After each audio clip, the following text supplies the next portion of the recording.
Not all women carry kindness in their hearts. Some sells their soul to the devil. Among those women was Robin Lee Rowe. She was born on September 12, 1957. On February 10, 1992, Robin Rowe's husband, Randy, and her two children, Joshua and Tabitha, died from carbon monoxide poisoning while they slept in their upstairs bedrooms during an early morning fire at their duplex on Seneca Street in Boise.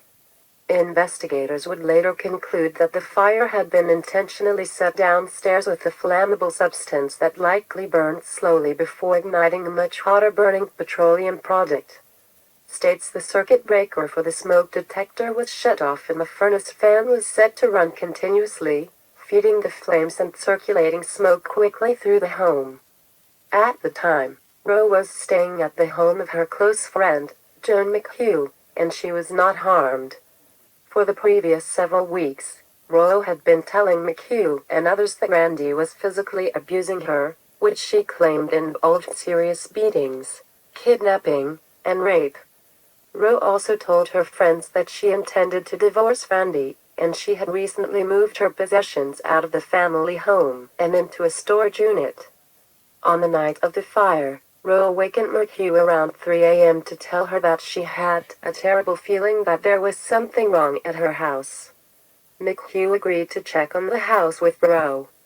As they approached Seneca Street in Rowe's car and saw the flashing lights of emergency vehicles, Rowe told McHugh that there must have been a fire, even though they could not yet see smoke.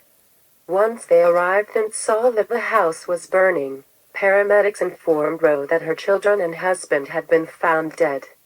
Within days, law enforcement officers learned that Rowe had lost two other children under suspicious circumstances, and the arson investigation began to focus on her. Officers obtained a search warrant for the burned Seneca Street residence, Rowe's car, her storage unit, and McHugh's home. Inside the storage unit, they uncovered evidence that Rowe had been embezzling money from Leica, where she had recently worked as the manager of a bingo game. Officers also found insurance policies on the lives of Randy, Joshua, and Tabitha that totaled over $275,000. Robin Rowe was the beneficiary of these policies, the last of which had been purchased by her only a few weeks before the fire. It soon became apparent that Rowe's claims of abuse were either largely or entirely fabricated. For instance, there were no official reports of arrests or charges against Randy, and state welfare agents had never been to the home to give Randy tranquilizing shots after domestic disturbances, as Rowe had claimed. Investigators later discovered that Rowe had started a new sexual relationship with Joan McHugh's adult son, John Blackwell, in the weeks before the fire.